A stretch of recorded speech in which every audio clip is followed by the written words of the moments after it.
Alors, je voulais faire un petit point avec vous sur les fractions décimales, parce que ce sont des fractions un petit peu particulières. Vous voyez les 4 fractions que j'ai là, 135 dixièmes, 9 centièmes, 4 dixièmes ou encore 13 millièmes, ce sont ce que l'on appelle des fractions décimales, c'est-à-dire que leur dénominateur, donc le nombre que l'on trouve sous la barre, voilà, eh bien c'est un multiple de 10, 100 ou 1000. Et donc, ce qu'il y a de pratique avec ces fractions-là, c'est qu'on va pouvoir transformer ces nombres-là en nombres décimaux, c'est-à-dire en nombres à virgule. Et donc, pour faire cette transformation, eh bien, ces nombres-là, nous allons pouvoir les placer dans un tableau. Donc un tableau, il y a déjà une partie du tableau que vous connaissez, donc la partie entière, les nombres entiers, avec tout simplement les unités, les dizaines, les centaines, les unités de mille, dizaines de mille, centaines de mille, etc. Et on va se retrouver derrière, donc avec la partie décimale, avec ici les dixièmes, les centièmes, les millièmes. Et là où j'ai fait ma petite barre de couleur, eh bien c'est là tout simplement où on va placer notre virgule.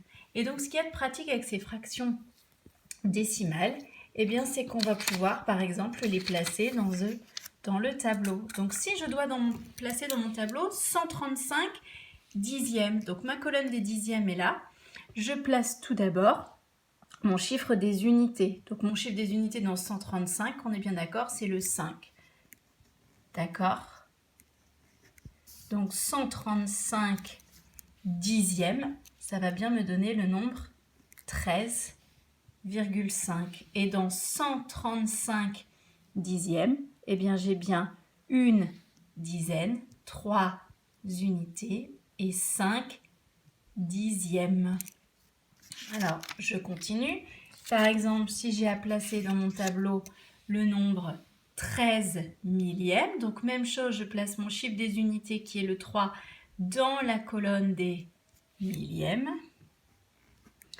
13 millièmes, eh bien 13 millièmes, c'est la même chose que 1 centième et 3 millièmes. Et si je dois le transformer en nombre décimal, eh bien, je vais mettre un 0 dans ma partie unité, une virgule, bien évidemment, à l'endroit de ma barre rose, et je suis obligée de remettre un 0 dans ma colonne vide qui est des dixièmes. Voilà, donc en fait, tous ces nombres-là, on peut les placer dans le tableau, et on peut bien évidemment faire des conversions. Par exemple, 9 centièmes, donc je place mon 9 dans la colonne des centièmes, eh bien 9 centièmes, c'est exactement la même chose que 90 millièmes. J'ai l'autorisation de rajouter des zéros dans ma colonne suivante.